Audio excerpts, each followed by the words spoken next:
Muchas gracias, misionero Miguel Bermúdez Marín, y a todos los hermanos allá reunidos contigo en Monterrey, Nuevo León, México. Que Dios te siga bendiciendo grandemente y te siga usando poderosamente en la obra de Dios en este tiempo final en favor de todo el cuerpo místico ministerial y el cuerpo místico de creyentes.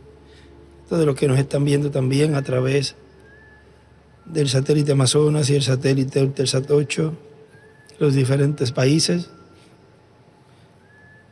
y aquí presentes, a todos los que están presentes, a todos los que nos visitan, también que Dios los bendiga grandemente y salgamos de aquí llenos de la bendición de Dios.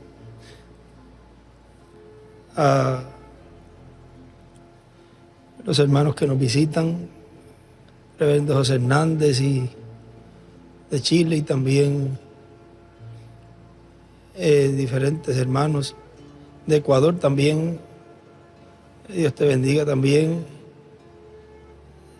Y de el Brasil también, creo que es la primera vez que viene también, además de nuestro hermano Andresito de Ecuador.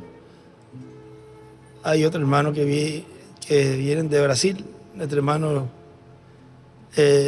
Luisinho y Niciña. Dios los bendiga. Vienen de Yacareí, Brasil, allá donde se reúnen la congregación de Michel Siqueira, reverendo Michel Siqueira. Dios los bendiga grandemente. Y todos los que están acá de Brasil, también por acá, otras hermanas más. Bueno, que todos sean bienvenidos. Para esta ocasión leemos una escritura en el Evangelio según San Juan,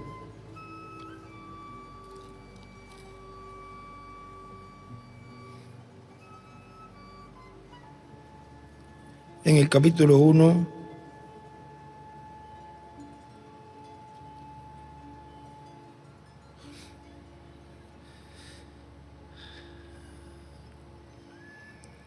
podemos aún leer un poquito antes, desde el capítulo 18.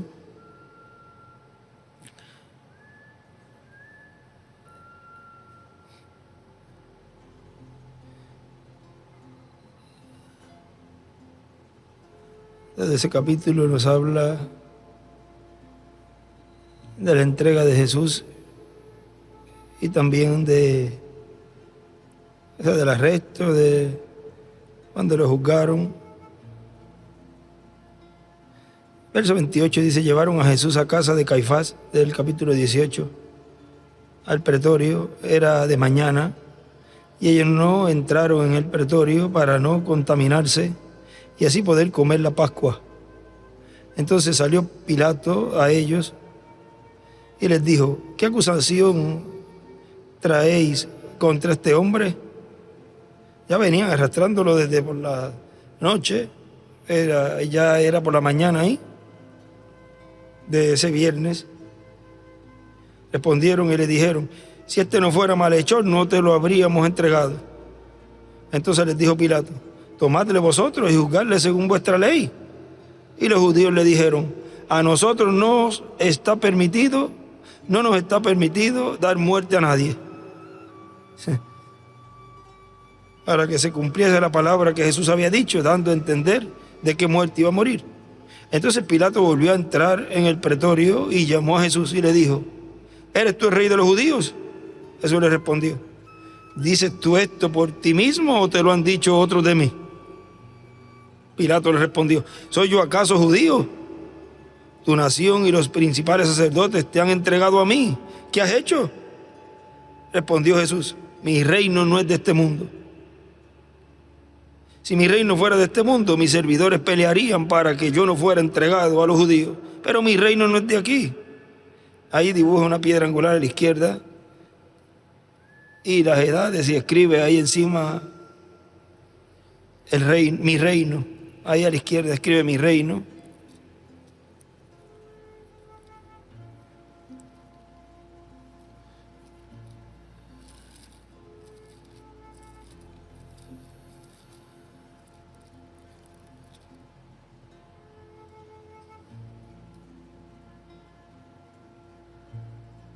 Le dijo entonces Pilato: ¿luego eres tú rey?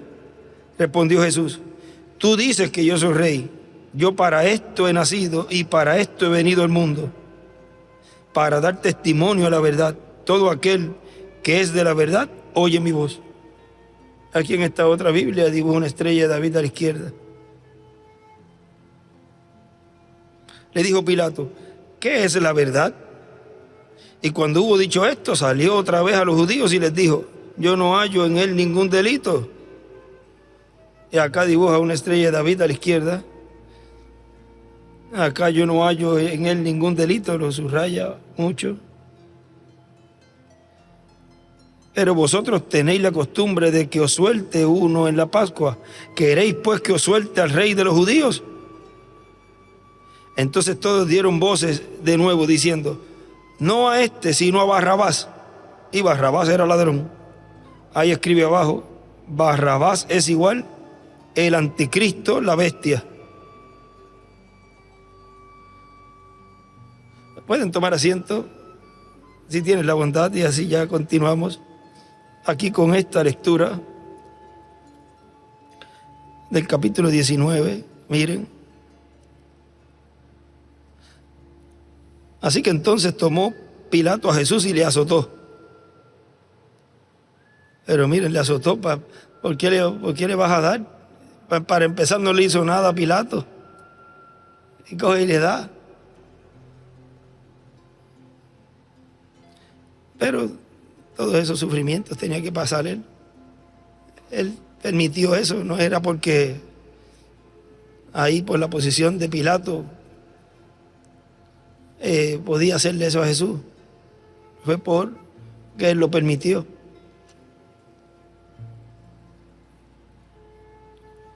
Y los soldados entretejieron una corona de espinas y la pusieron sobre su cabeza.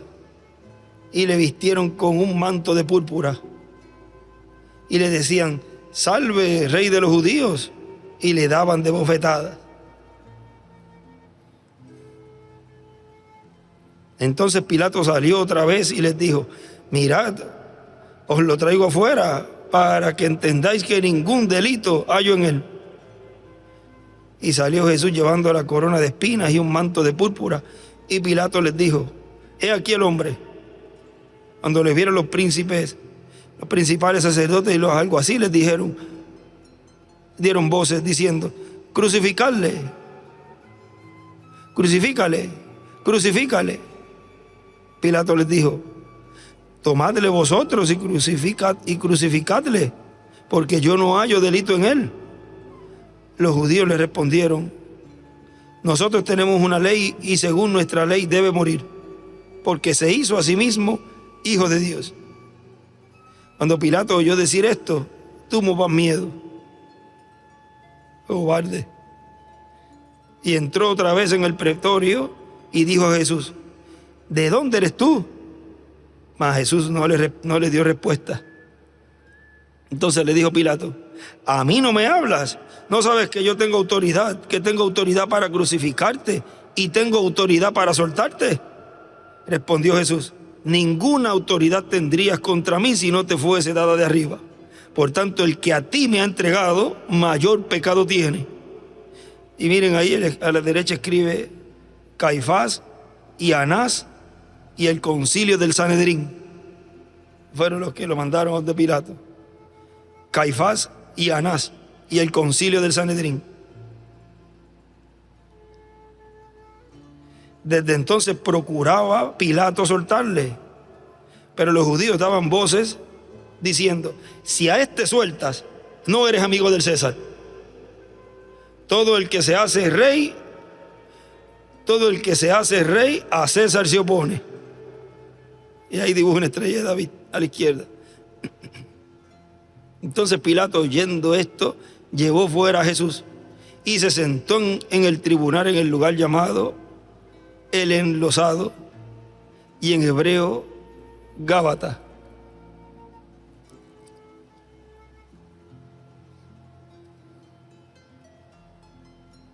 Era la víspera de la Pascua, y como a la hora sexta, entonces dijo a los judíos: he aquí vuestro rey. Pero ellos gritaron: fuera, fuera, crucifícale. Pilato les dijo: ¿a vuestro rey he de crucificar? Respondieron los principales sacerdotes: no tenemos más rey que César. Ahí él escribe abajo: César, el rey de Imperio Romano. Dijeron que era su rey. El rey de Imperio Romano dijeron que era su rey. Así que entonces lo entregó a ellos para que fuese crucificado. Tomaron pues a Jesús y le llevaron, y él, cargando su cruz, salió al lugar llamado de la Calavera, y en hebreo Gólgota, y allí le crucificaron, y con él a otros dos, uno a cada lado, y Jesús en medio. Escribió también Pilato un título que puso sobre la cruz, el cual decía: Jesús Nazareno, Rey de los judíos. Muchos de los judíos leyeron este título, porque el lugar donde Jesús fue crucificado estaba cerca de la ciudad, y el título estaba escrito en hebreo, en griego y en latín, en todos los idiomas. Dijeron a Pilato los principales sacerdotes de los judíos: no escribas Rey de los judíos, sino que él dijo: soy Rey de los judíos. Y ahí dibuja una estrella de David a la izquierda. En verso 19, acá en esta Biblia también dibujó una estrella de David. Respondió Pilato: lo que he escrito, he escrito. Cuando los soldados hubieron crucificado a Jesús, tomaron sus vestidos e hicieron 4 partes, una para cada soldado. Tomaron también su túnica, la cual era sin costura, de un solo tejido de arriba a abajo. Entonces dijeron entre sí: no la apartamos, sino echemos suerte sobre ella, a ver de quién será. Esto fue para que se cumpliese la escritura que dice: repartieron entre sí mis vestidos, y sobre mi ropa echaron suertes. Él estuvo cumpliendo escritura sobre escritura, escritura sobre escritura, aún de su ropa. Y así lo hicieron los soldados. Estaban junto a la cruz de Jesús su madre y la hermana de su madre, María, mujer de Cleofas, y María Magdalena. Cuando vio Jesús a su madre y al discípulo a quien él amaba, que estaba presente, dijo a su madre: mujer, he ahí tu hijo. Después dijo al discípulo: he ahí tu madre. Y desde aquella hora el discípulo la recibió en su casa.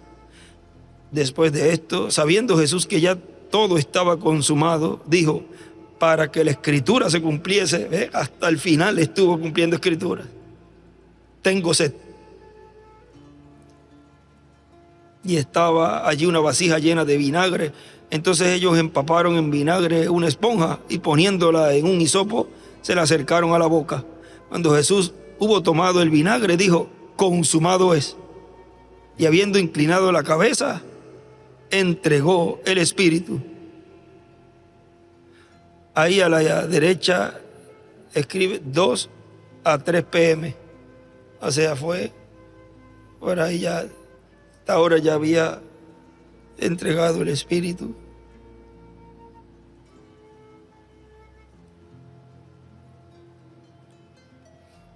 Ahora miren,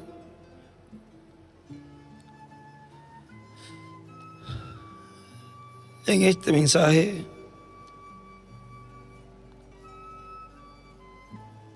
viviendo, muriendo, enterrado y levantándose y viniendo. Dice el reverendo William Branham aquí: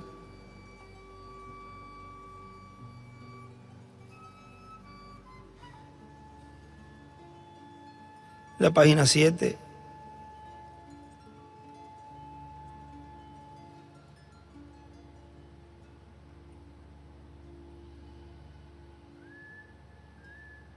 Cuando el Cordero de Dios inmolado desde la fundación del mundo vino a tomar el lugar de los pecadores culpables, y fue masacrado y herido y burlado, y se hizo mofa, y murió una muerte que ninguna criatura podría morir excepto Dios mismo, y sus rizos sangrantes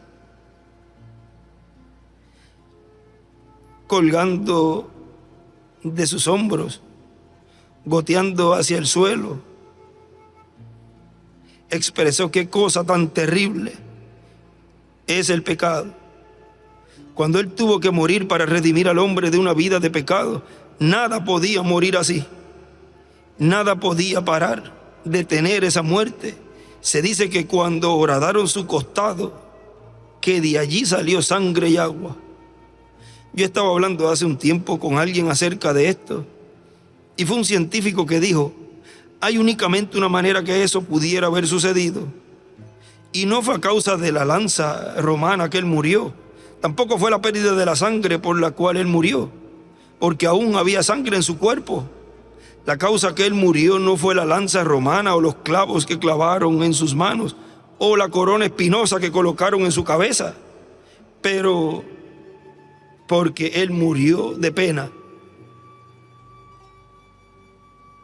Él murió de pena. Él murió de un corazón quebrantado. Cuando Él supo que las mismas criaturas de tiempo por las que Él moriría para redimirlos, habían escupido en su cara y que Él fue rechazado de los hombres. 800 años antes de que sucediera, David clamó con la misma voz que Él clamó en el Calvario: mi Dios, ¿por qué? ¿Por qué me has desamparado? Qué cosa tan terrible es el pecado, hace el pecado. Eso separa al hombre de Dios. Y verá la ofrenda de pecado que tuvo que ser ofrecida por nuestros pecados. Y Él fue separado de la presencia de Dios. El pecado lo había separado. Dios colocó nuestros pecados sobre de Él. Y Él fue separado de Dios. Y eso es porque Él clamó: ¿por qué me has desamparado? Él había dicho que el Espíritu lo dejó en el Getsemaní. El Espíritu de Dios se fue.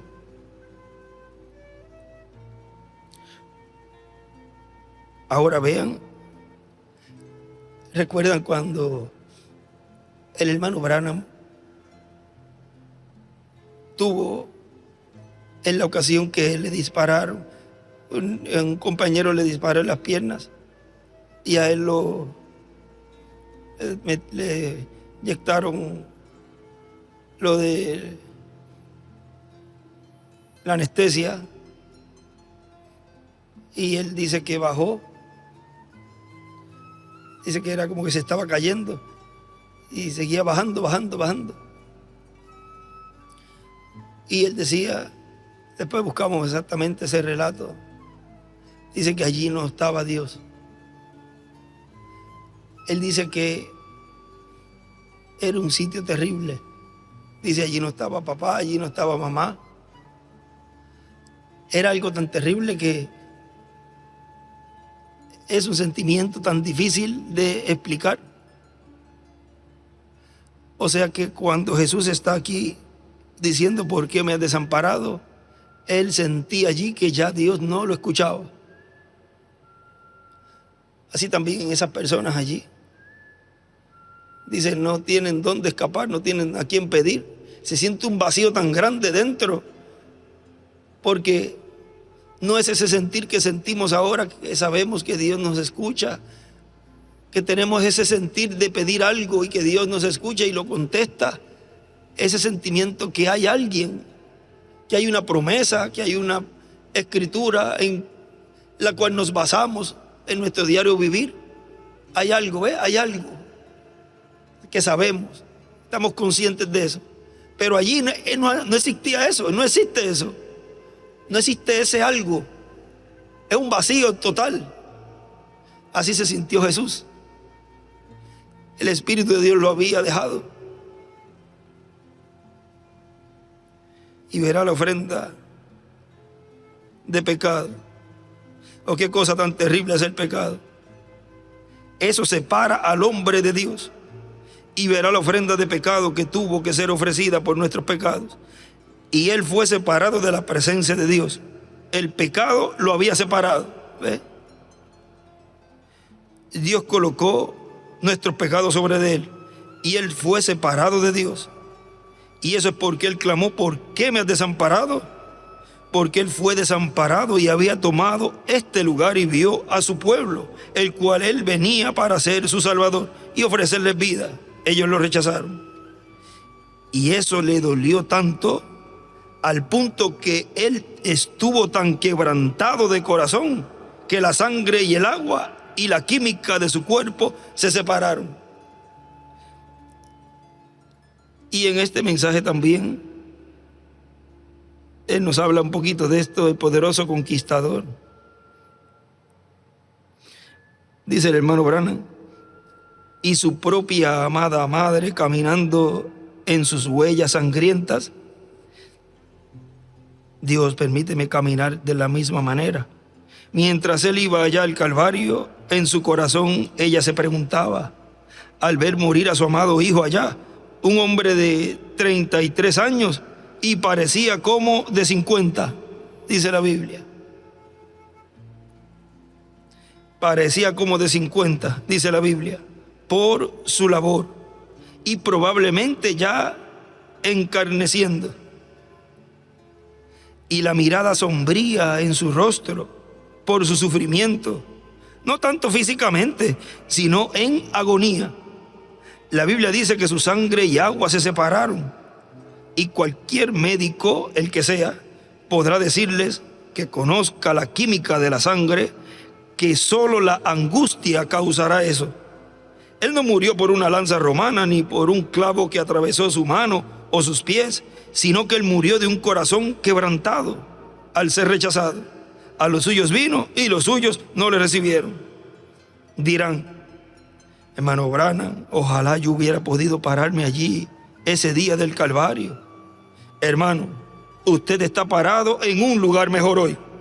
Usted está parado en la presencia de un Señor Jesús resucitado, quien ha probado su triunfo. En el mensaje de esa serie que él predicó, Jesús crucificado en la Semana Mayor, que fue predicado un viernes como hoy, o sea, en esa fecha también era la conmemoración de la Semana Santa. Y fue un viernes 17 de abril. Hoy es un viernes 18 de abril 2025. Este fue en el 87.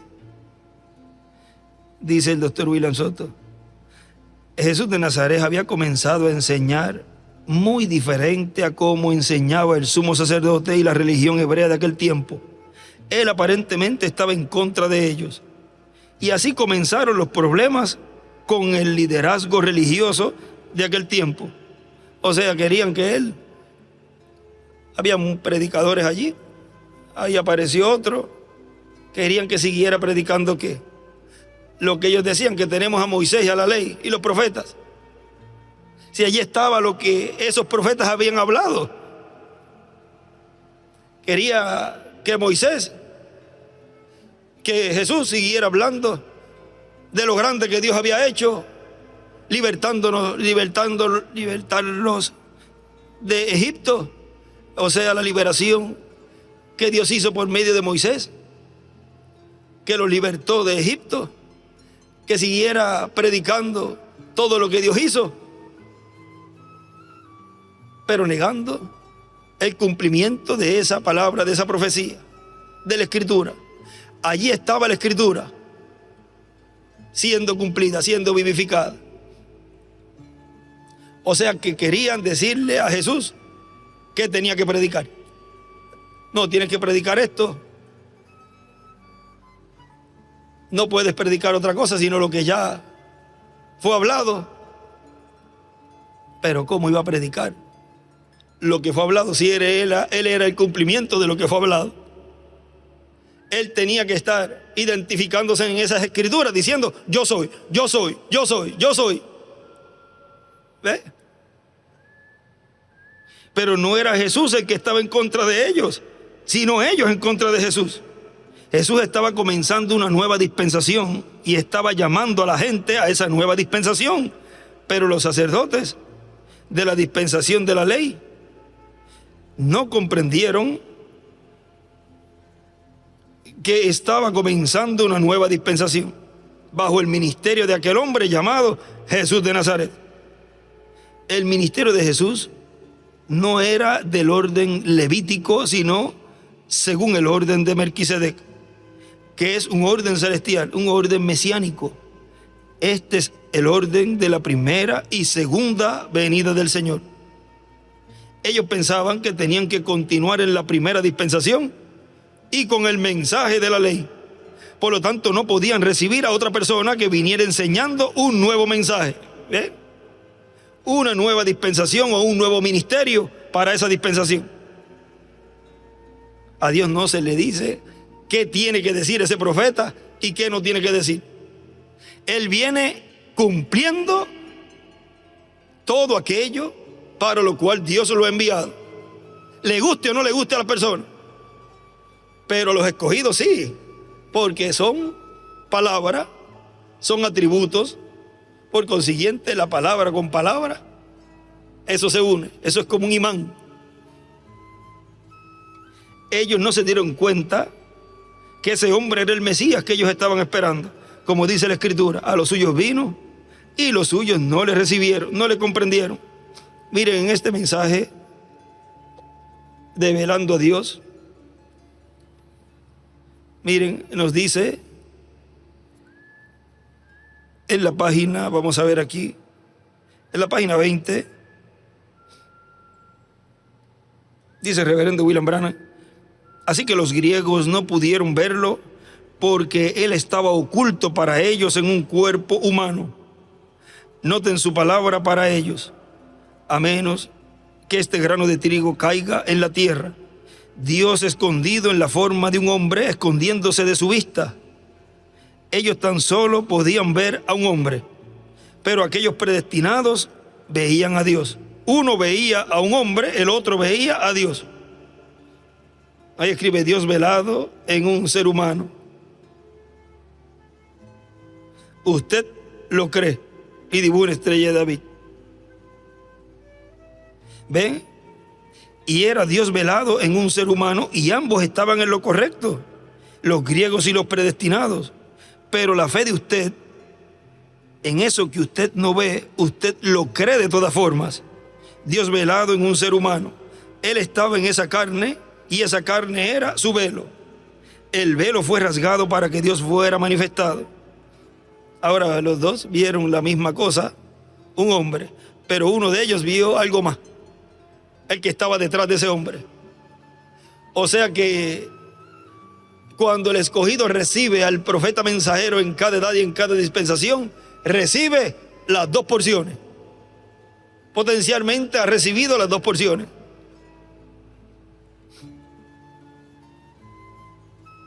En el Viejo Testamento Dios estaba oculto cuando estaba en su trono de misericordia.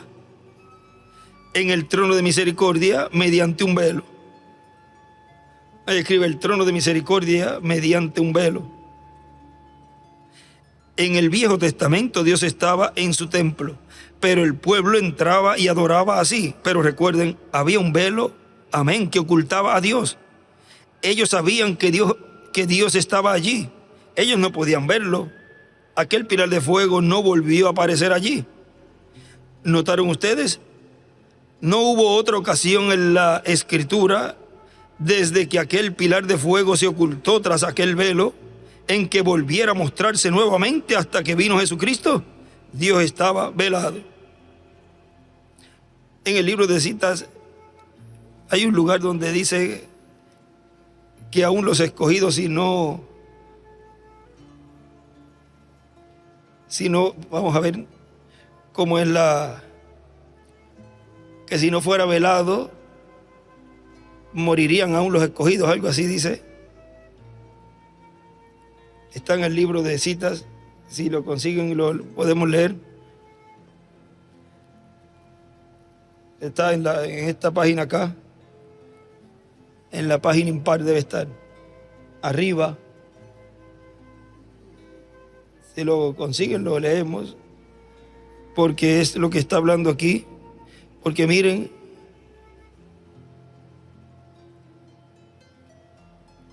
once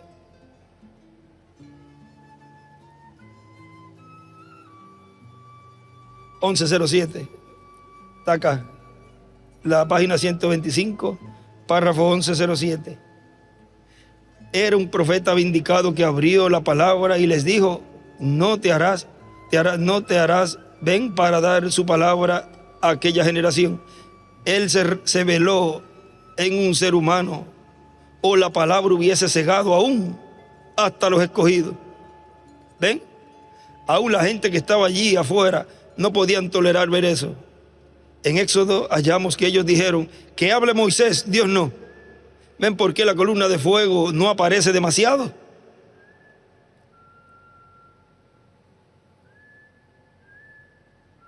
Nadie jamás ha visto a Dios.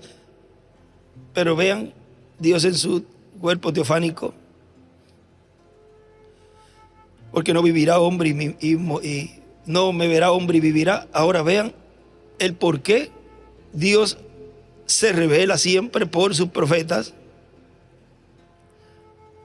Porque miren, al entrar allí los hijos de Aarón con fuego extraño al lugar santísimo, el único que podía entrar era Moisés, en un día que fuera del lugar del día correspondiente, y el día correspondiente pues el sumo sacerdote, pero Moisés podía entrar cuando él quisiera.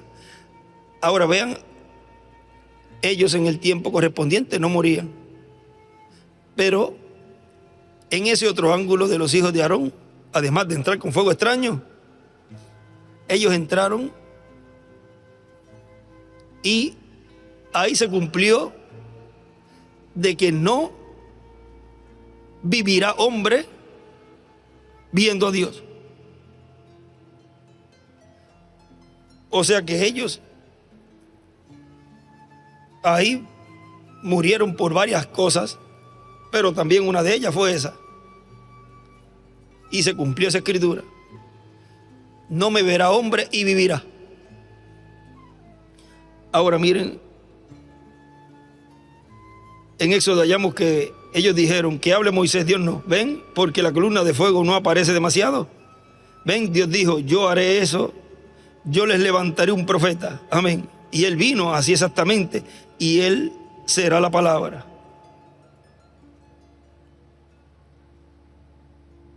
Él dijo: si ellos quieren ver lo que es la palabra, dijo: ahora Moisés, yo te aparecía ya en una zarza ardiendo. Dijo: yo voy a descender e incendiar aquella montaña. Dijo: ellos verán que tú has dicho la verdad. Yo apareceré aquí en la misma manera ardiente. Yo apareceré aquí y probaré a la gente. Yo vindicaré tu ministerio. Eso es lo que él le dijo a Moisés aquí. Noten, él dijo: ahora yo voy a glorificarte ante la gente. Dijo: ahora tú les dijiste que yo te encontré en una zarza. Dijo: yo voy a descender con el mismo fuego y voy a dejar que la gente vea que tú nunca mentiste. Tú puedes probarlo científicamente aún si quieres. ¿Ven? Y él escribe al lado izquierdo: profeta les levantaré de... Y también escribe pilar de fuego hacia arriba. Y arriba escribe un profeta vindicado. Encima donde dice citas del mensaje del profeta, ahí escribe un profeta vindicado. Y abajo escribe: se reveló en un ser humano, o la palabra hubiese cegado aún a los escogidos. Se reveló a un ser humano, o la palabra hubiese cegado aún a los escogidos. Ahora sigue diciendo nuestro hermano William aquí, o nuestro hermano Branham aquí, en página 20.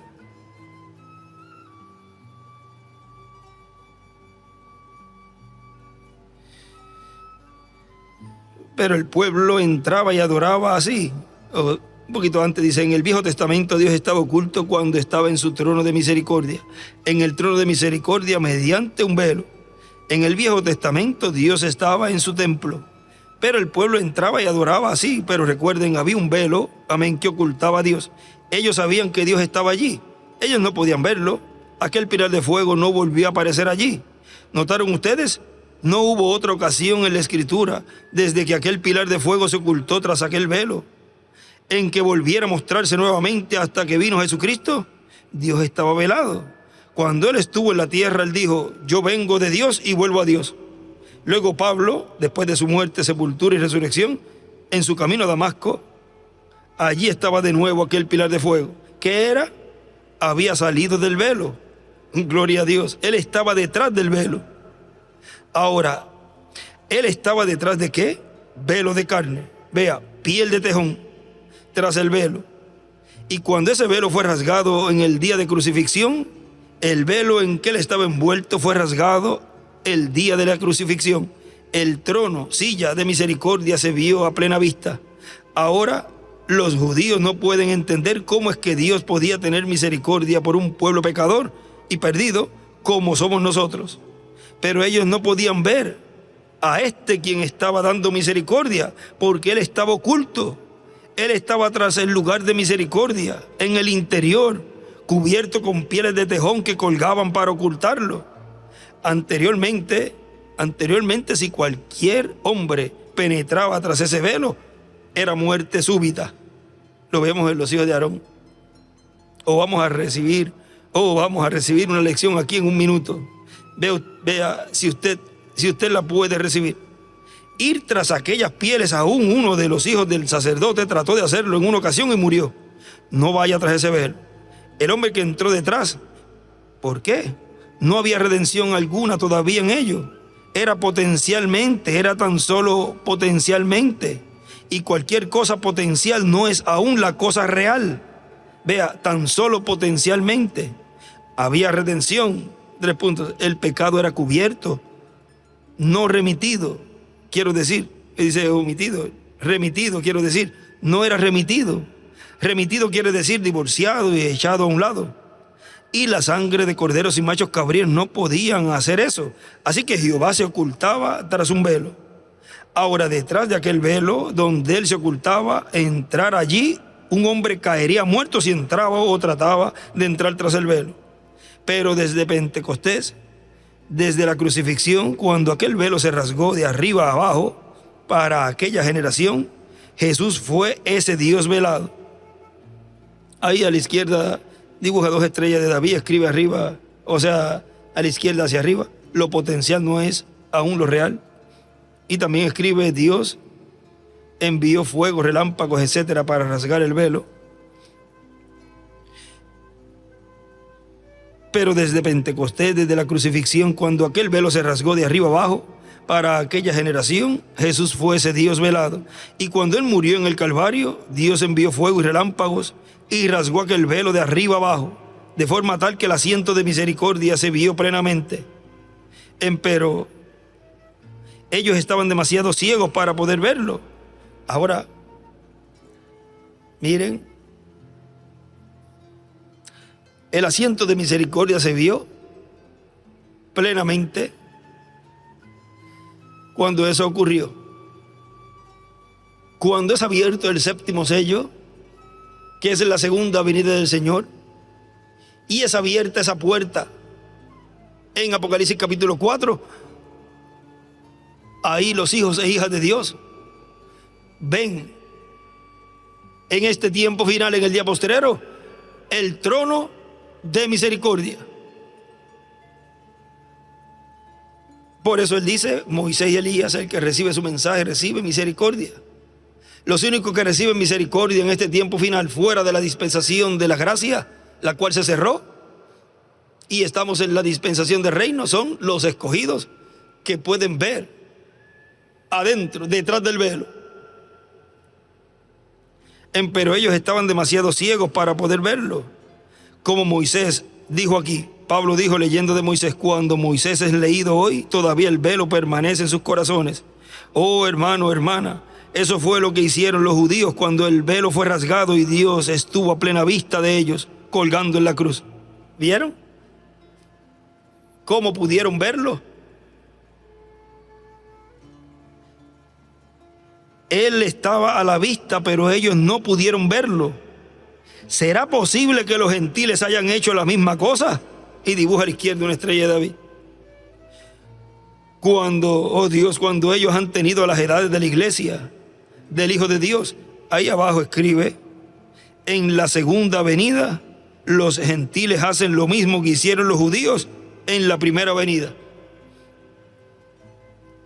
Pero cuando ahora el velo de estas denominaciones y cosas, este velo de tradición que hemos tenido desde Pentecostés, cuando la tradición eclesiástica ha sido rasgada, las cosas que la gente solía decir, los días de los milagros han pasado y estas cosas, y Dios ha quitado el velo y lo ha traído a plena luz, y ellos están preparados para volverlo a crucificar.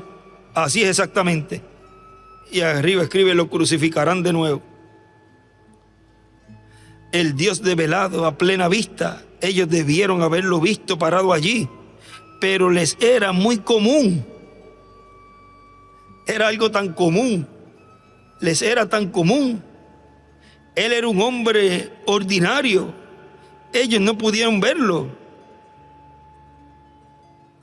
Vean, allí estaba un hombre, lo cual también verán en Apocalipsis 11, allí estará un hombre frente a ellos. Bueno, dijeron, este tipo, ¿de qué escuela viene él? Pero recuerden, cuando aquella lanza tocó su cuerpo, ese espíritu le abandonó el templo, la caja de sacrificio se viró y el relámpago como un látigo entró al templo y rasgó el velo. ¿Qué sucedió? Allí estaba su Dios colgando en el Calvario y ellos estaban demasiado ciegos para verlo. Fue puesto a su plena vista y todavía no lo ven. Están ciegos, Dios velado en un ser humano. Y ahí dibuja una estrella de David a la izquierda.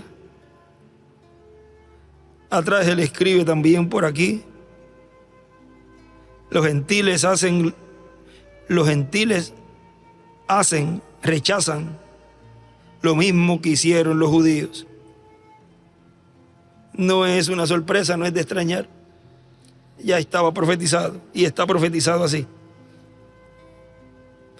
Y aunque Jesús hizo todas, sigue diciendo el doctor William Soto, y aunque Jesús hizo todas esas señales y milagros que están registrados en la Biblia, no pudieron creer en él, porque seguramente había un plan en el programa divino que tenía que llevarse a cabo.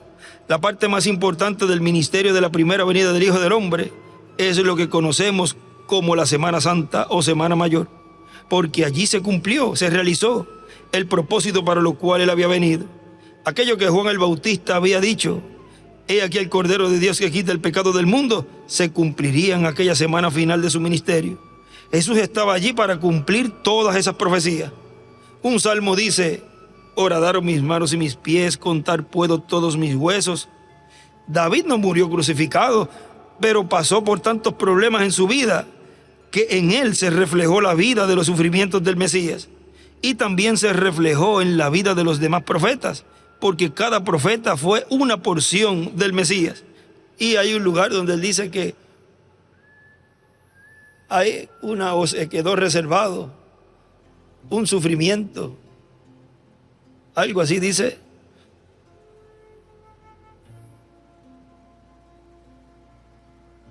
para este tiempo. Por esa razón encontramos en el Antiguo Testamento algunas profecías del Mesías, en donde el profeta parece que estuviera hablando de sí mismo.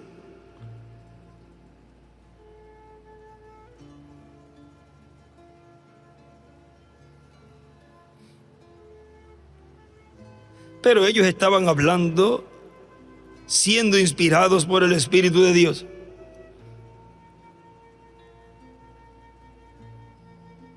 En la batalla de la vida, este es de, vamos a ver, este fue del hermano William, no sé si hay uno del libro de citas o de las edades, pero aquí el hermano William habló en este mensaje de la batalla de la vida. Mira, dice: Cristo ha dejado una medida de sufrimiento para su iglesia. Ahí vamos a ver la 187 de las edades. Me traje, bueno, vamos a ver acá en este, si es en las edades editado. Vamos a ver aquí,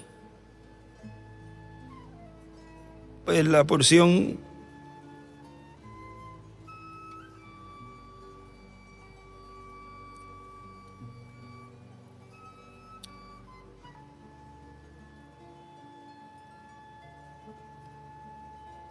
186 debe ser.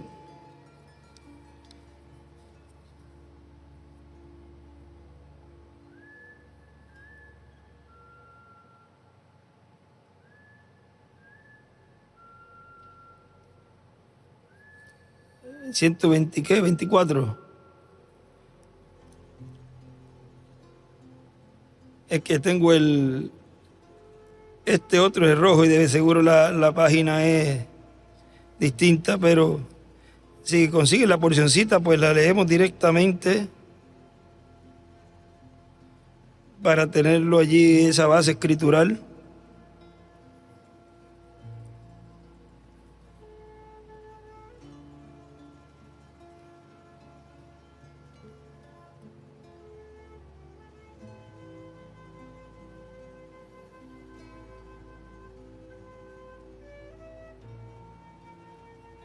En la edad de Esmirna, la 125. Vamos a ver, buscarla, el de Santiago. Debe estar por aquí cerca. Ya estamos llegando. Él es Santiago.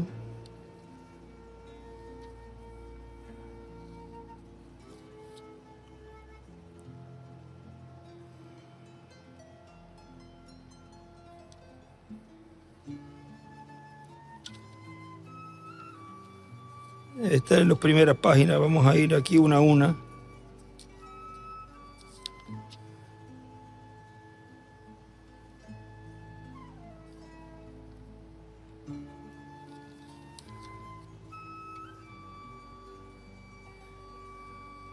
Página 127 es este.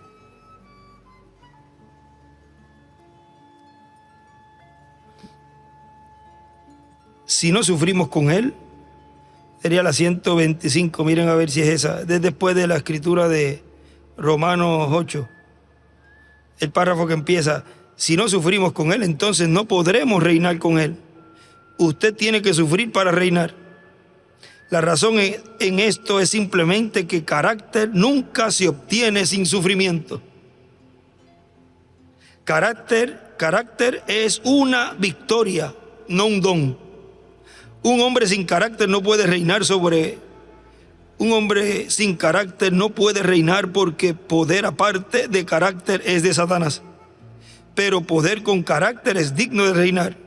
Ahora, siendo que Él quiere que nosotros compartamos aún de su trono, de la misma manera en que Él venció y está sentado en el trono de su Padre, entonces nosotros tenemos que vencer para sentarnos con Él. Y el sufrimiento tan pequeño y temporal por el cual tenemos que pasar ahora no es digno de ser comparado a la gloria tremenda que será revelada en nosotros cuando Él viene. Esa es una de las porciones también.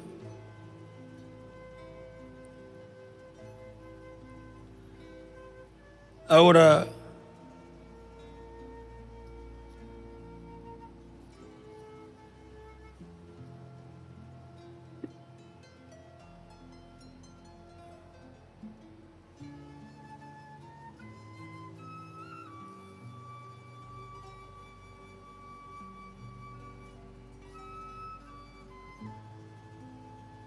en la 126, que sería la 124, abajo dice, en lenguaje claro, el mismo carácter de Jesús fue perfeccionado por el sufrimiento. Y según Pablo, Él ha dejado para su iglesia una medida de sufrimiento para que ellos también, por medio de su fe en Dios, mientras sufren por Él, llegarán a una estatura de perfección. Esa era, ya llegamos. ¿Vieron? Según Pablo, Él ha dejado para su iglesia una medida de sufrimiento. O sea, ¿ven? Para que ellos también, por medio de su fe en Dios, mientras sufren por Él, llegaran a una estatura de perfección. Edad de... Aquí es la 126, pero es la 124, ¿verdad? 124.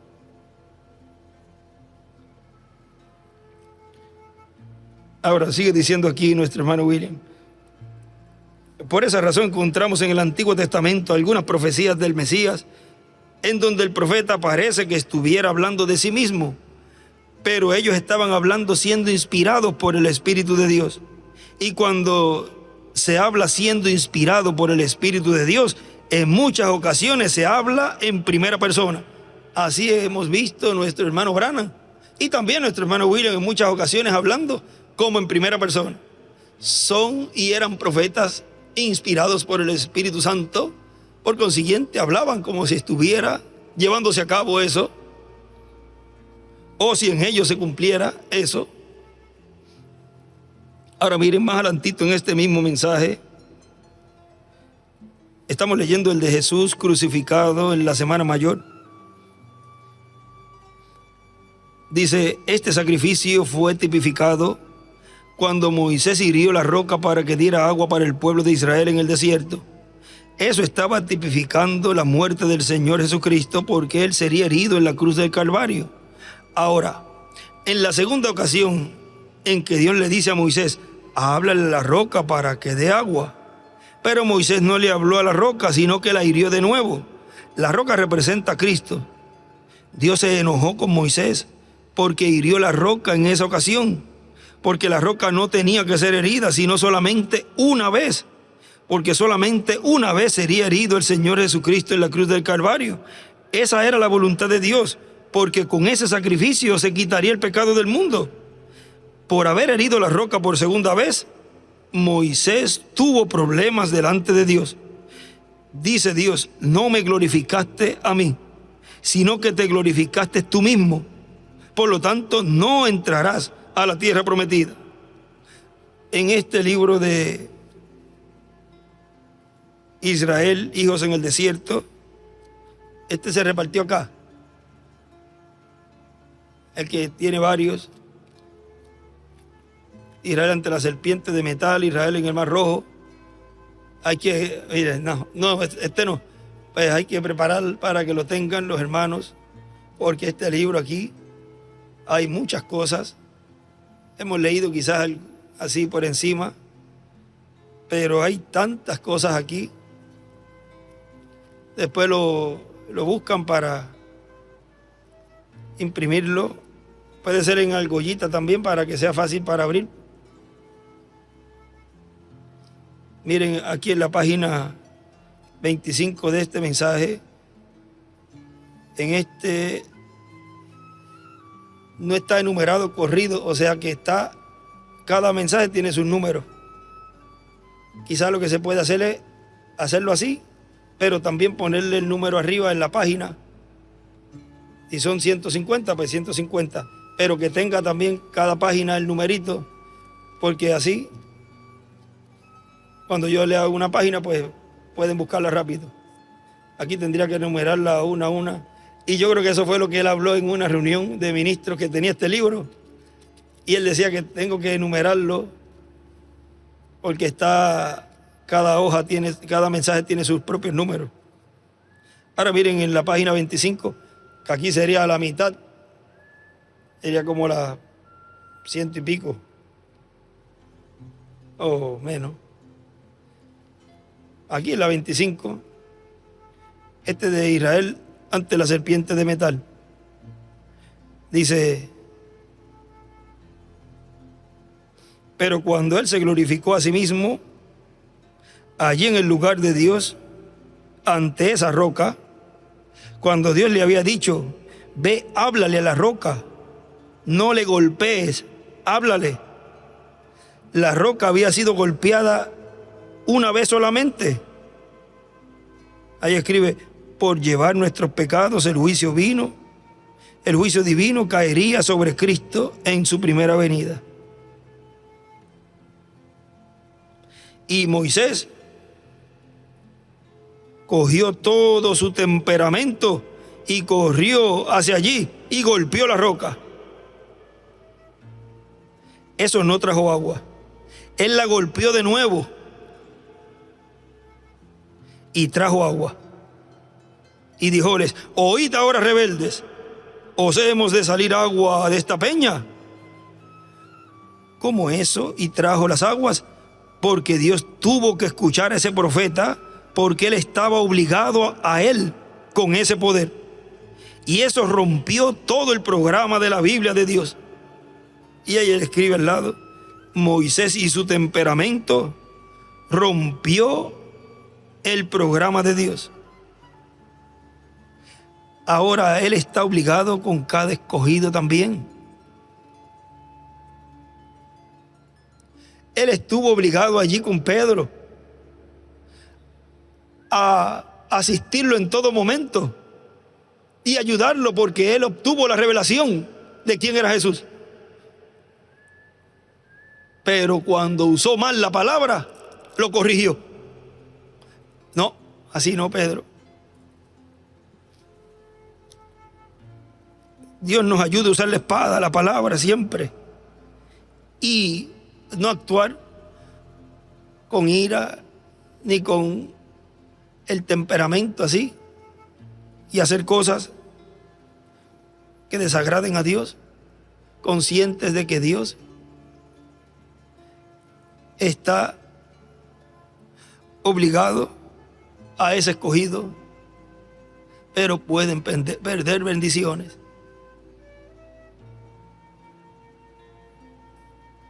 Y quizás algo que pueda ser hecho de otra manera.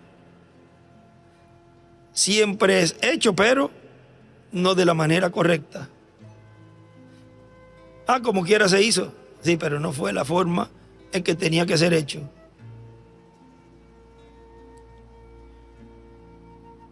Cristo fue una vez golpeado. Nosotros hablamos a la roca ahora, y eso trae su agua. Vea, eso ya ha sido golpeado. Solo hablarle, y eso traerá adelante su agua. Ahora yo lo veo a él esta mañana, o cuando pienso de este cuadro, mi corazón casi me hace caer. Veo a Moisés, él sabía, escribe Moisés. Dios le dijo, Moisés, diles a todos, a Dios, a tu congregación, yo voy a llamarte un poquito más alto ahora. Ahí dibujo una piedra angular y las edades. Puedo ver al viejo Moisés allí parado, esa barba blanca y su cabello colgándole hacia abajo de su rostro, sus viejos ojos llenos de lágrimas. Así como él miraba a su audiencia, cómo él había caído cómo ellos habían murmurado y cómo él se había parado por ellos. Él los miró a todos y comenzó a caminar hacia la montaña. Él llegó a la montaña, se volteó hacia atrás y comenzó a ondear y a decirles adiós. Él escaló hacia arriba y subió hasta la cima de la montaña. Y él escribe allí, porque sigue diciendo, eso fue en el mes de abril. Y eso lo subraya y lo circula. Y escribe a la izquierda, abril. Él se paró y miró hacia la tierra prometida. Él quería cruzar allí. Bueno, su pobre y viejo corazón estaba rompiéndose. Él quería ir hacia la tierra prometida con ese montón de judíos que había dirigido y que se había parado en el camino. Y allí estaba él. Él miró allá y las lágrimas bajando por sus mejillas.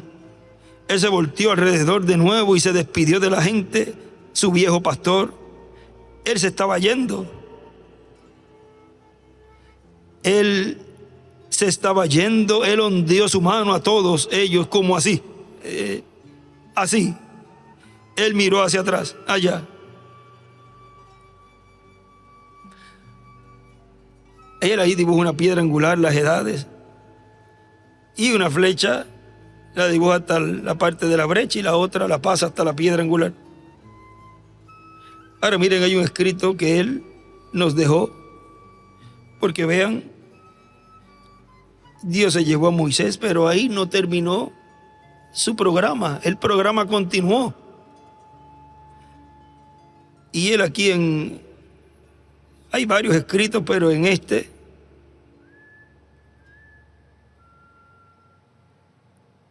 dice, Moisés estando vivo pasó el cargo ministerial a Josué, el cual fue su sucesor.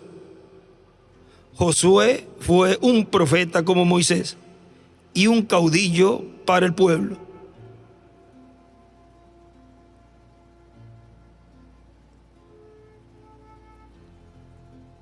Y también hay otro Moisés saliendo de Egipto con el pueblo hebreo para ir a la tierra prometida, Josué continuó la obra.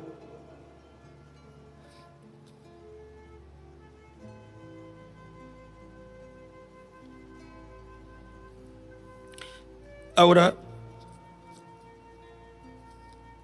sigue diciendo aquí nuestro hermano William,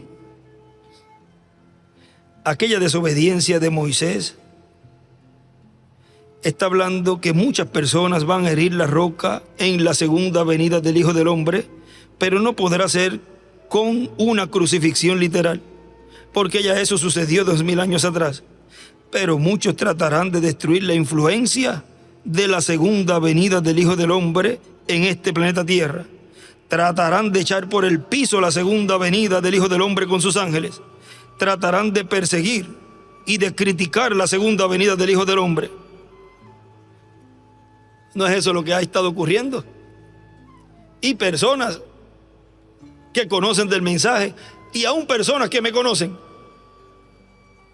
como las Escrituras vuelven a repetirse. Y no solamente el público ignorante de estas cosas, sino también las religiones y los líderes religiosos, así como sucedió en aquellos tiempos pasados. O sea, no solamente de las personas, dice el público ignorante, o sea, el que no conoce, sino aquí se refiere de los líderes que conocen del mensaje. De esto nos habló el reverendo William Branham en el libro de citas, en la página 21, miren, párrafo 166. Y usted no tiene que clavar una navaja en la espalda de un hombre para matarlo.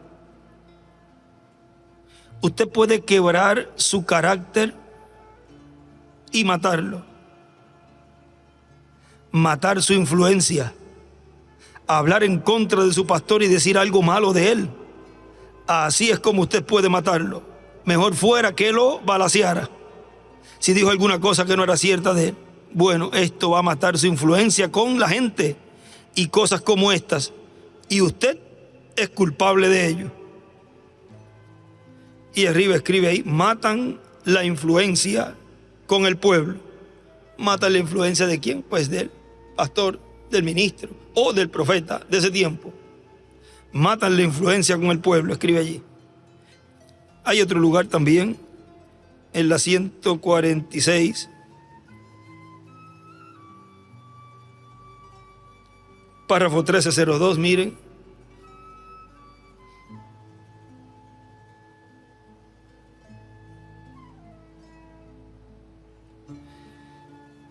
Hallamos que Abraham y Lot tuvieron conflicto. Hallamos que Moisés y Datán, Coré, tuvieron el conflicto. Cuando lo carnal y lo espiritual se encuentran, siempre hay un conflicto. Cuando el espiritual, lo carnal y lo espiritual se encuentran, ahí dibuja una estrella de David a la derecha.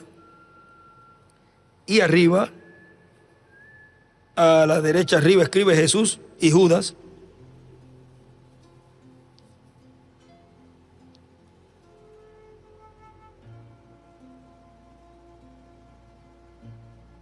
Siempre hay un conflicto, noten, y siempre causado que lo natural odie a lo espiritual.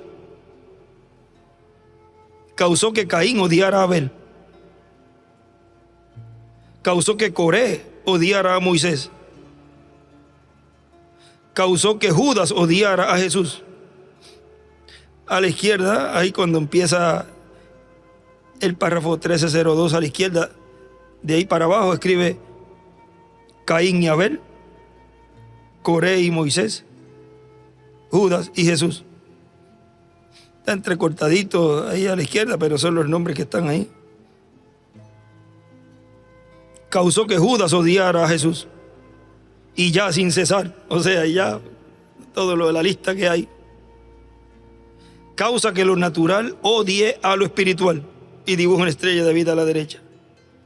Exactamente como Caín al principio odió a Abel. el de quien Dios recibió el sacrificio, y trata de destruirlos. Ellos tratan de destruir la influencia, tratan de destruir todo, porque no es nada sino celos. Y el celo lo circula. Eso es celo que tienen de ti, me decía él. Cómo los protegía, porque decía, cómprale esto, cómprale lo otro, trátalos bien, pásale la mano. Esos son celos que tienen. Y dibuja a la derecha una estrella de David. Comenzó en Caín y probó que fue el recelo. Y todavía es la misma cosa hoy, cuando lo natural, lo carnal y lo espiritual se encuentran juntos. Escribe también Caín a la derecha. Y arriba escribe, tratan de destruir la influencia.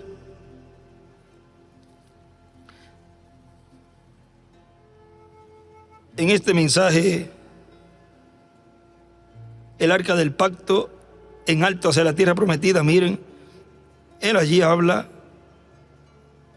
y esto fue predicado el 16 de noviembre del 1989 en Santa Cruz, Bolivia. Dice, creo que pronto hemos de tener una serie de estudios sobre los 5 caballos de Apocalipsis. Y en ese estudio espero que todo el pueblo de Dios pueda ver el programa divino y sepa cómo marchar en ese programa divino. Y también vean cómo marcharon en otros tiempos o edades los hijos de Dios, los escogidos en el programa divino. Y también puedan ver el programa que el enemigo llevó a cabo en el pasado, el que está llevando a cabo en el presente y el que llevará a cabo en el futuro, para que cada escogido pueda evitar que el anticristo le haga daño en este tiempo final en que vivimos, y podamos librar a muchas personas de la muerte y del infierno que estarán encarnados en el anticristo en este tiempo final. Y ya estamos teniendo esos estudios.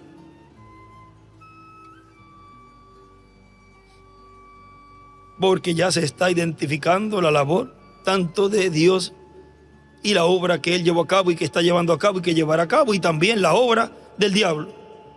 Porque miren, y también les alerto para que estemos preparados, porque al salir un estudio así tan claro, pueden venir persecuciones, porque eso es descubrir al enemigo. Y cuando el enemigo queda descubierto, entonces trata de combatir todo lo que ha sido dado a conocer, para decir que eso no es así. Y entonces trata de destruir a la persona que lo haya descubierto. Y ya sabemos cómo iban a comenzar a hacerlo. Y ustedes pueden ver que el enemigo solamente puede ser descubierto por una persona que es enviada para hacer ese trabajo, juntamente con el pueblo que corresponde para ese tiempo. Ahora, ya hemos visto cómo comienzan a destruir, como vimos en esta mañana o en esta tarde, cómo comenzaron a destruir a Jesús. Primero su influencia, desprestigiándolo. Ahora sigue diciendo nuestro hermano William, ahora regreso a Jesús crucificado en la Semana Mayor. También en nuestro tiempo habrá la misma ceguera espiritual que tuvo en el pueblo hebreo. Y más adelantito dice, la segunda venida del Hijo del Hombre vendrá a los gentiles, porque ellos son los que la están esperando. El pueblo hebreo todavía está esperando la primera venida y no sabe que ya aconteció. Pero ahora el pueblo gentil, el reino de los gentiles, con sus grupos políticos, sociales y religiosos, estarán ciegos a la segunda venida del Hijo del Hombre con sus ángeles. Pero dice la Escritura, y el Hijo del Hombre enviará a sus ángeles con gran voz de trompeta y juntarán a todos los escogidos. Esa es la única esperanza que hay para el ser humano, poder ver la segunda venida del Hijo del Hombre, escuchar la gran voz de trompeta llamando y recogiendo a todos los escogidos para que vean y reciban la segunda venida del Hijo del Hombre con sus ángeles. No hay otra forma para ver y recibir la segunda venida del Hijo del Hombre, que viene con sus ángeles para llamar y recoger a todos los escogidos de entre los gentiles y para tener el ministerio de la predicación del día de venganza del Dios nuestro para el reino de los gentiles y de la gran voz de trompeta para los escogidos. Eso es lo que prepara a los escogidos para la transformación de sus cuerpos y lo que produce la resurrección de los que murieron en el pasado en la fe de Cristo. Ese es el programa divino para este tiempo final. Estamos viviendo en la Semana Mayor actualizada. Estamos viviendo en el tiempo en que habrá una segunda crucifixión, pero no será una crucifixión literal, sino espiritual. Y todas aquellas cosas que acontecieron en la primera crucifixión vendrán a ser tipo y figura de las cosas que acontecerán en la segunda crucifixión de la venida del Hijo del Hombre con sus ángeles. Así será en la Semana Mayor actualizada, donde estarán aconteciendo muchas cosas para que se cumpla la parte más importante del programa divino, que le dará lugar a la resurrección de los muertos y a la transformación de los vivos. ¿Qué dio lugar allá? La resurrección de los que partieron en el Antiguo Testamento. Dio lugar la crucifixión, o sea, dio lugar el arresto, ser juzgado, ser condenado, ser crucificado, ser sepultado, ser resucitado. Y ahí comenzó a cumplirse esas profecías en donde resucitaron con él los santos del Antiguo Testamento. Da lugar, ese evento dio lugar a, además de dar su vida y hacer esa obra de redención, da lugar a otras profecías y otras promesas. Todo sucederá para que se lleve a cabo la obra de la venida del Señor como león de la tribu de Judá, como rey de reyes y señor de señores, reclamando toda su propiedad que redimió con su sangre 2000 años atrás en la cruz del Calvario. Recuerde que en la primera crucifixión se estaba llevando a cabo un programa que estaba escondido de los ojos, de la mente, del entendimiento de los religiosos de aquel tiempo, de la gente de aquel tiempo. Toda aquella obra que Jesús estaba llevando a cabo como Cordero de Dios muriendo en la cruz del Calvario estaba escondida del entendimiento de la gente de aquel tiempo, de los líderes religiosos de aquel tiempo. Es como Él nos habla aquí en el libro de Citas, en la página 125, párrafo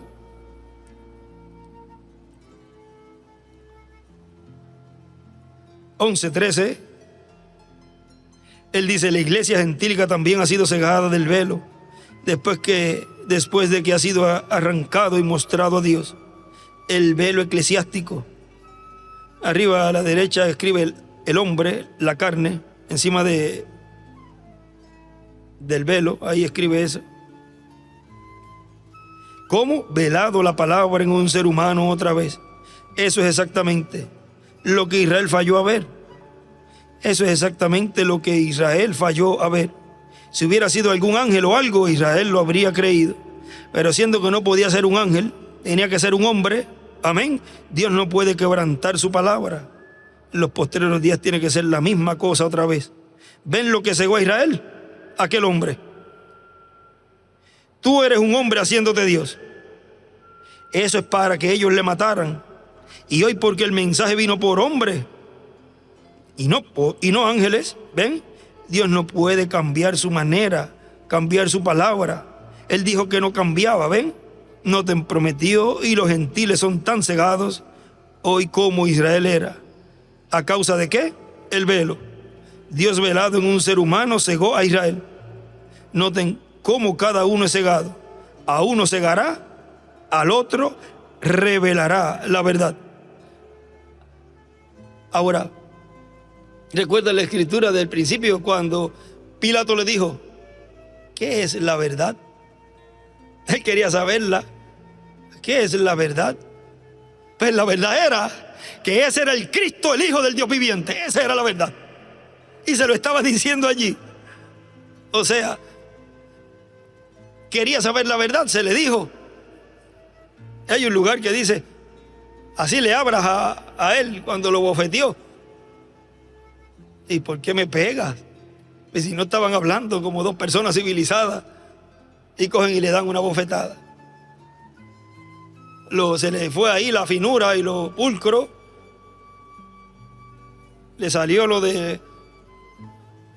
Acá hay un nombre cuando... o sea, cada lugar tiene su... Pero, o sea... Pero vean, no eran entonces tan rectos.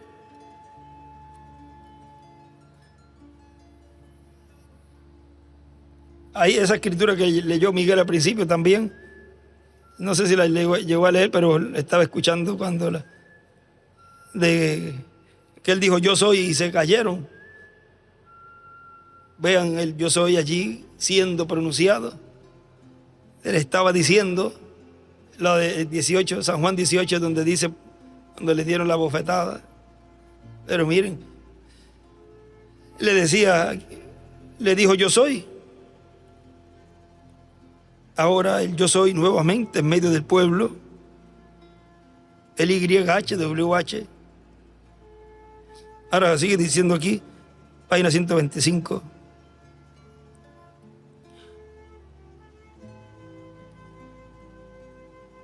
Como cada uno es cegado, a uno cegará, al otro revelará la verdad.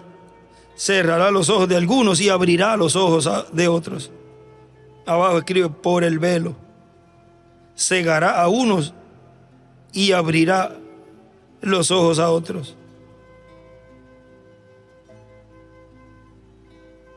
Arriba también escribe, cegará a uno y abrirá los ojos a otro.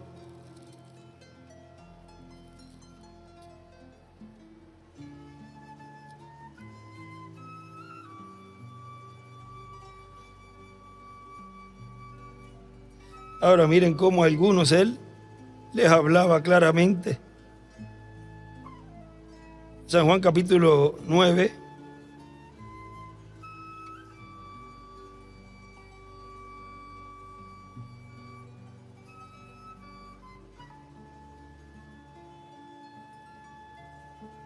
Verso 35. Oyó Jesús que le habían expulsado y hallándole le dijo. Vamos a ver acá también.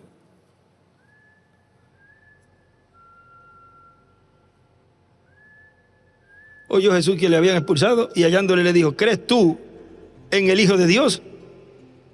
Respondió él y dijo, ¿quién es, Señor, para que crea en él? ¿Qué diferencia de un creyente versus aquel que quería saber la verdad?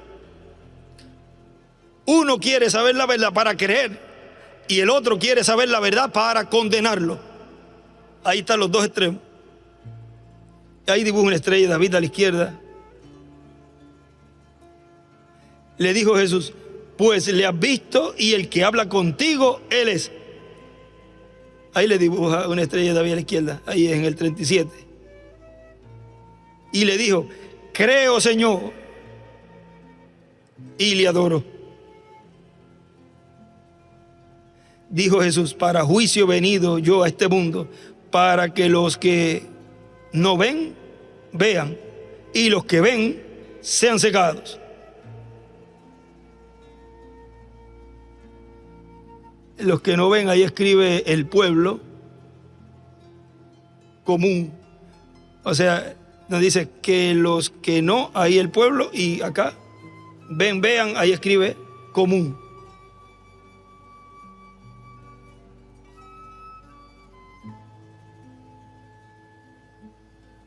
Entonces algunos de los fariseos que estaban con él, al oír esto, le dijeron, ¿acaso nosotros somos también ciegos?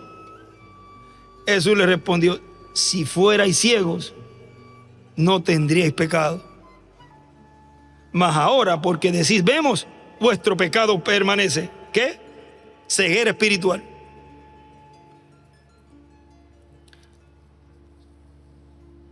Ahora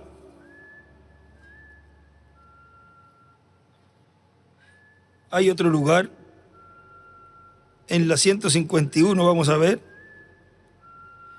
de este libro de citas, párrafo 1345, y la gloria de Dios estaba allí adentro hasta que ellos no podían ver cómo ministrar. Amén cerrará los ojos de cada teólogo cuando él venga por su novia. Ella será subida en el medio de la noche, así como fue a ellos. Ellos ni siquiera la verán ir. No podían ver cómo ministrar, escribe abajo. Y arriba, cuando venga, o la gloria de Dios, cuando venga, Él cerrará los ojos de cada teólogo. A la izquierda, hacia arriba, a medianoche, y también escribe rapto. Ahora sigue diciendo aquí nuestro hermano William: las religiones pensaron, hemos acabado con este falso profeta y con esta doctrina falsa. Pero para Dios, Jesús era el que había acabado con el diablo en la cruz del Calvario. Había acabado con el enemigo, porque el diablo le enterró el aguijón de la muerte a Jesús y no pudo sacarlo. Por lo tanto, aunque aparentemente Jesús estaba teniendo una derrota, muriendo allí en la cruz del Calvario, sin embargo, allí estaba cumpliendo el propósito para el cual Él había venido: quitar el pecado del mundo con su propia sangre que estaba derramando en la cruz del Calvario, dando su vida por la humanidad. El diablo no sabía lo que estaba aconteciendo en la cruz del Calvario en aquella semana mayor. El sumo sacerdote tampoco lo sabía. Los líderes religiosos de las diferentes religiones de aquel tiempo tampoco lo sabían. El diablo creía que todo estaba a su favor. Creía que él estaba acabando con Jesús de Nazaret allí en la cruz del Calvario. Pero más bien, era Jesús el que estaba acabando con el diablo. Aquel programa secreto que Jesús estaba llevando a cabo allí en la cruz del Calvario, solamente Jesús lo conocía. Ese fue el programa al cual se entregó en el Getsemaní, cuando dijo: hágase conforme a tu voluntad. Allí en la cruz del Calvario, Jesús estaba bebiendo la copa de la muerte para bendición de todos los hijos de Dios. Hoy estaremos viendo el espíritu de Elías recorriendo el camino ministerial por quinta vez. Y terminé de lo de la crucifixión, y hemos leído algunas escrituras, y todavía no he empezado el estudio de hoy. Pero lo podemos dejar para mañana, porque ahí fui anotando varias escrituras. Acá también. O sea, este es el estudio de hoy, pero nos detuvimos un poquito en este mensaje y citando algunas de lo que ocurrió en ese día en donde nuestro Señor fue crucificado en su primera venida. Y allí hubo un precursor, Juan el Bautista, quien le preparó el camino al Señor. Y acá también un precursor, el reverendo William Branham. Aquí están los mensajes de este estudio. Va con esto. Y de aquí vamos a leer una partecita que es donde él dice, lo leímos en estos días: solo soy testigo, soy solo un solicitador, como tenemos en Louisville, en la Convención Demócrata, la de Kentucky. Ellos están construyendo la plataforma para el hombre que va a ser elegido. También estoy construyendo una plataforma para mi Señor. Y ahí dibuja una estrella de David a la izquierda y escribe: una plataforma para el Señor. Allá fue Juan el Bautista preparando el camino al Señor. Acá el hermano Branham dejó su mensaje, el cual dijo que precursaría. Ese mensaje dijo: tal vez yo no lo haré, pero este mensaje introducirá a Jesucristo al mundo. en ese recorrido ministerial de Elías en su quinta manifestación, que viene acompañado de Moisés. Dice, Moisés viene con él, dice, o llama a Moisés con él. Bueno, vamos a tener el tema que tenemos para hoy: el espíritu de Elías recorriendo el camino ministerial por quinta vez. Y mañana podemos hablar alguito. Mañana de seguro Miguel tiene alguna reunión. De seguro hoy no voy a esperar la mañana. A lo mejor lo grabe en casa o en la oficina. Y si podemos tenerlo hoy, lo subimos hoy, y que Miguel lo ponga mañana en la reunión. Y así vamos adelantando y queda fresquecito. Y así pues salimos de día. Así que, y que Dios nos siga dando todo lo correspondiente a ese ministerio y su obra en este tiempo final, junto al de Jesús y al de Moisés. Nos ponemos en pie y así ya dejamos ese mensaje que ya lo tenemos grabado.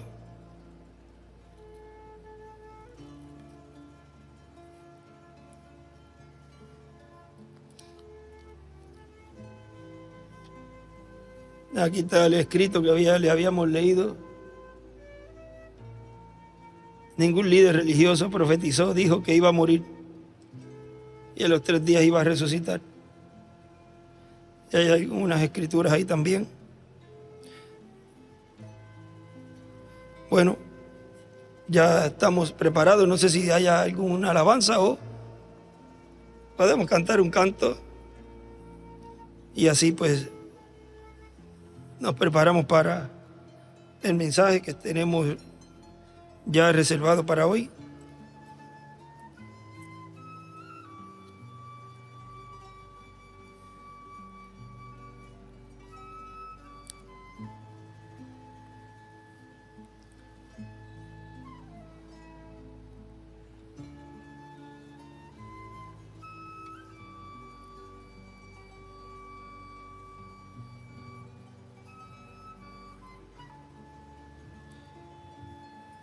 Busquemos el cántico número 66, la edad del amor divino.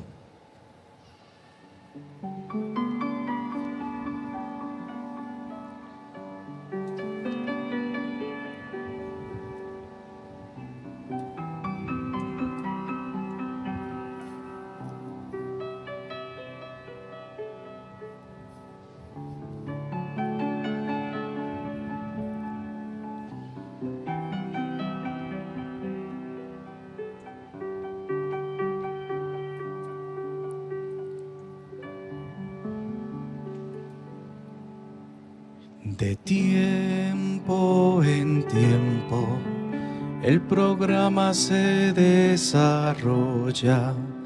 Dios envía a sus mensajeros para hacer cumplir su obra.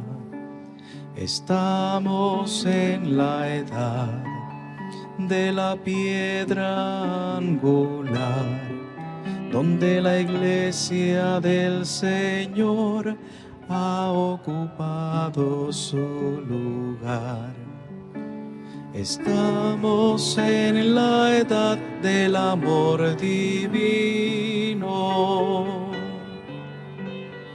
donde reinaremos con su ungido. Tremenda victoria del amor divino. Es la tercera etapa en pleno que nos da la fe de transformación.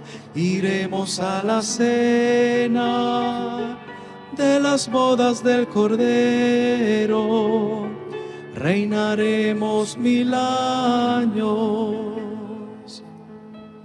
y por la eternidad en divino amor.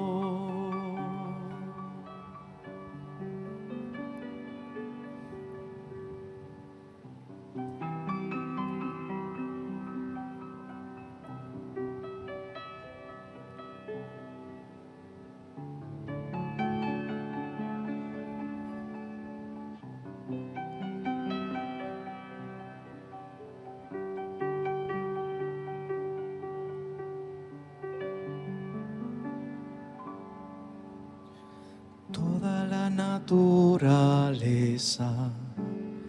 gime a una, espera que los hijos de Dios sean llenos del poder de lo alto. Es Dios obrando en medio de su pueblo, trayendo el mensaje final para este tiempo. Dios llevará nuestra fe en aumento para transformar nuestros cuerpos. Tremenda victoria del amor divino. Es la tercera etapa en pleno que nos da la fe de transformación. Iremos a la cena de las bodas del Cordero. Reinaremos 1000 años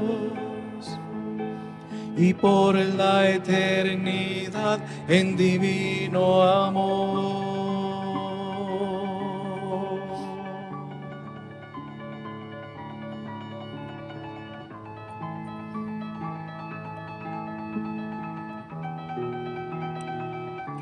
Tremenda victoria del amor divino. Es la tercera etapa en pleno que nos da la fe de transformación. Iremos a la cena de las bodas del Cordero.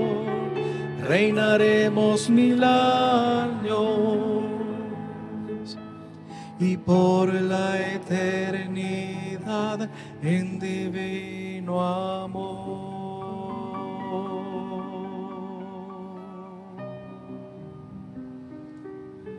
En divino amor.